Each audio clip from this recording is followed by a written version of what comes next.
bien, estamos listos para una nueva entrevista. Nos acompaña Samuel Sánchez Peñaflor. Él es subgerente de IMACEN Perú y Ecuador y miembro de la Asociación Latinoamericana de Consultores Políticos. A la COP, por supuesto, le damos la bienvenida. Samuel, ¿qué tal? ¿Qué tal? Muy buenos días, Miota. ¿Cómo estás? Bien, muchísimas gracias por acompañarnos, Samuel. Vamos a hablar sobre algo muy importante a propósito de nuestras elecciones regionales y municipales. Falta ya casi nada, ¿no? Los meses han pasado volando. El 7 de octubre tenemos elecciones en nuestro país y tenemos que hablar, claro que sí, de los fundamentos básicos para mejorar e interpretar la intención del voto ciudadano para estas elecciones. Quizá para algunos televidentes sea pronto, pero yo sé que ustedes seguramente ya están trabajando y lo mejor es que van a compartir un poco de lo que hacen con nosotros aquí en JN Noticias. Claro, la medición de la intención de voto o de las sensaciones que tiene las futuras elecciones y los futuros comicios en la población es algo que se tiene que medir con mucho tiempo anticipado al momento de las elecciones, porque los candidatos tienen que diseñar sus estrategias, cómo van a desarrollar los planes, saber a quiénes le van a hablar, cuáles son las necesidades de la ciudadanía y temas similares. Bueno, en ese sentido me imagino hay como dos etapas distintas, ¿no? Una en la que se recaba información para el mismo candidato, para elaborar sus estrategias, como bien tú has dicho,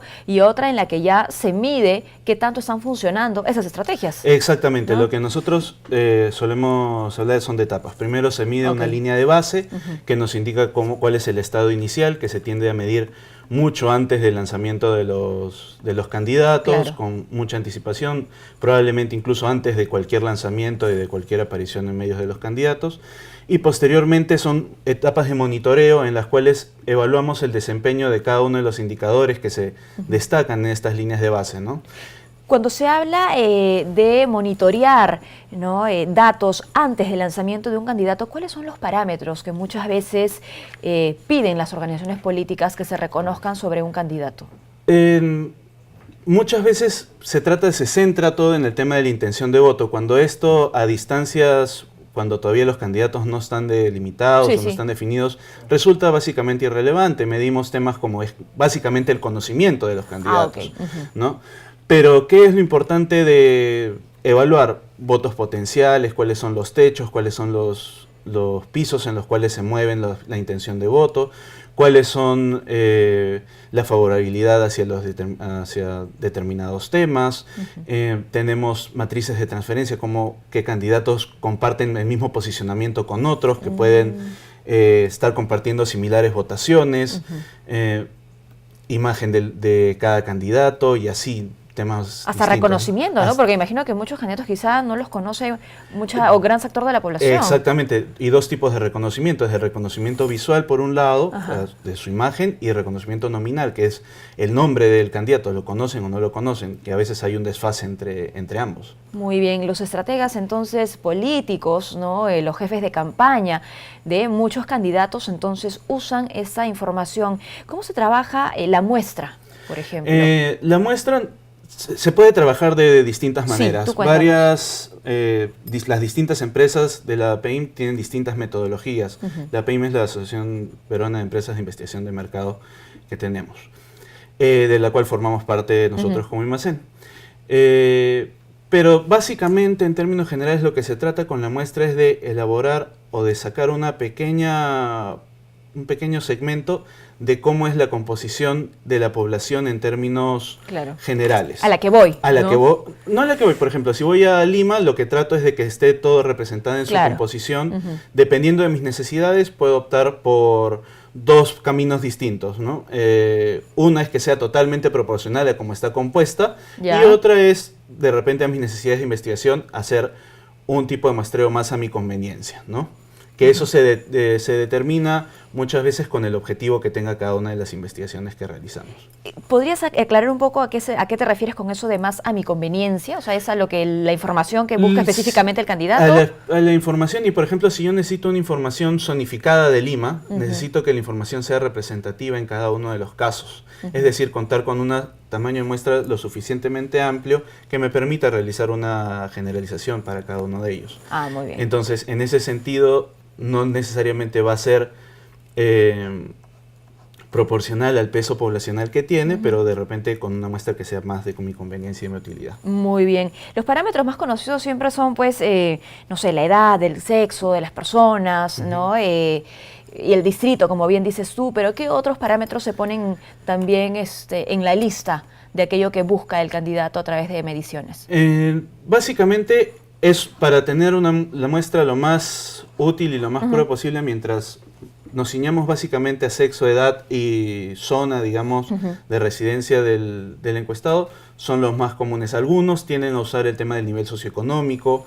De educación. De educación, ¿no es cierto? Son algunos parámetros adicionales que se tienden a controlar también a veces en las muestras. Muy bien. Y sobre las preguntas que se hacen, ¿no? ¿Cómo se formulan? Esto es importante, ojo, resaltarlo, ¿no? Vienen por parte de la misma organización política, son asesorados por las empresas encuestadoras. Claro.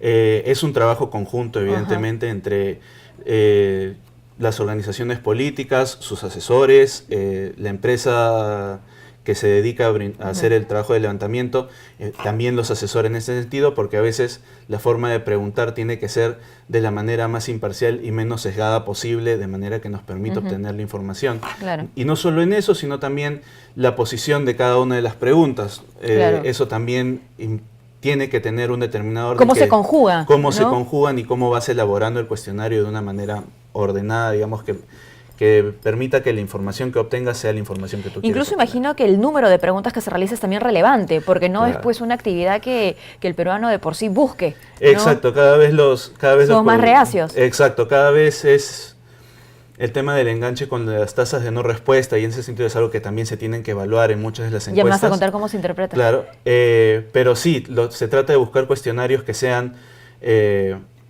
más accesibles, entre 20 minutos de duración, más o menos, máximo. Que es como máximo, que es lo que, digamos, los ciudadanos buenamente están dispuestos a colaborar con nosotros en brindarnos sus opiniones, ¿no? Perfecto. En ese camino, entonces, estamos entendiendo, se recoge una muestra, ¿no? A esta población se le hacen una serie de preguntas previamente formuladas, trabajadas en equipo entre organización política y la empresa encuestadora. ¿Qué se hace con la información que se recaba? ¿Cómo es que esta información es finalmente interpretada?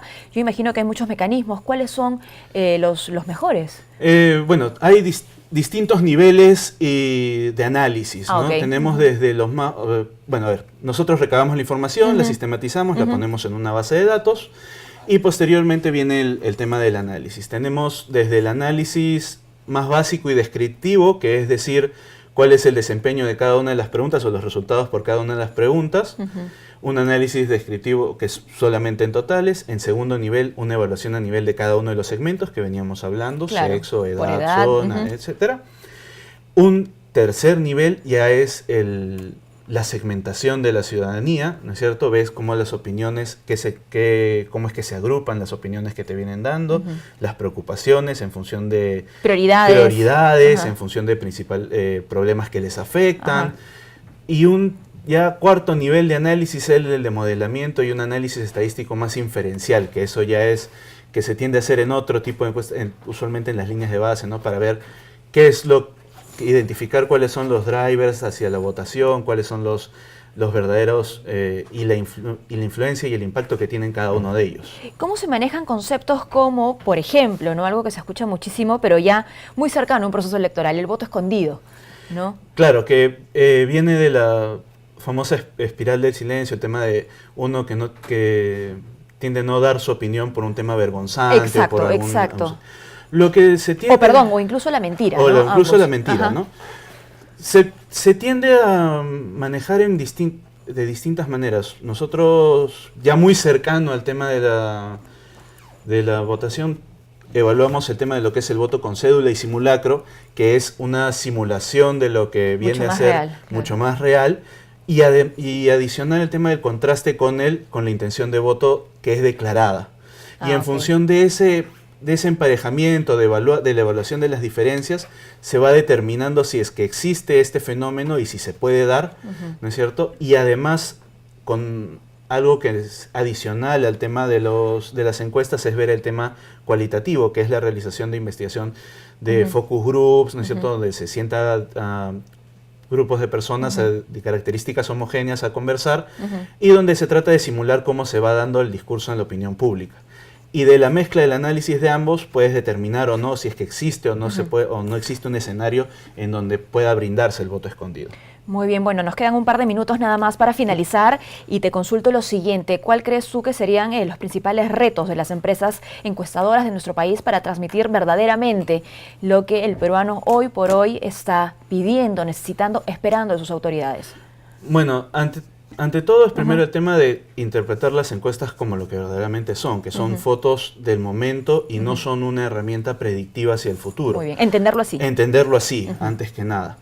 Ver que los escenarios electorales pueden cambiar con la facilidad, dependiendo de cómo es que se ven, pueden cambiar muy rápido. Hoy en día, o en la historia reciente, los debates y los sucesos que se vienen dando han marcado diferencias en las campañas muy rápidamente, y que con la periodicidad con la que medimos la opinión pública, con la que las tienden a publicar las encuestas, a veces no da para poder identificar estos movimientos, ¿no? Entonces hay que poner el valor de las encuestas y lo que verdaderamente brindan en el sitio que realmente tienen, y no magnificarlo y esperar que sean predictivas, porque como ves a lo largo de todo este proceso, si hay algo que las encuestas tienden a no ser es predictivas, ¿no? Eso, no hay que tener en cuenta lo impredecible. Entonces, Exacto. Muchísimas gracias por habernos acompañado, Samuel. Hemos estado con Samuel Sánchez Peñaflor, subgerente de IMACEN Perú y Ecuador y miembro de la Asociación Latinoamericana de Consultores Políticos,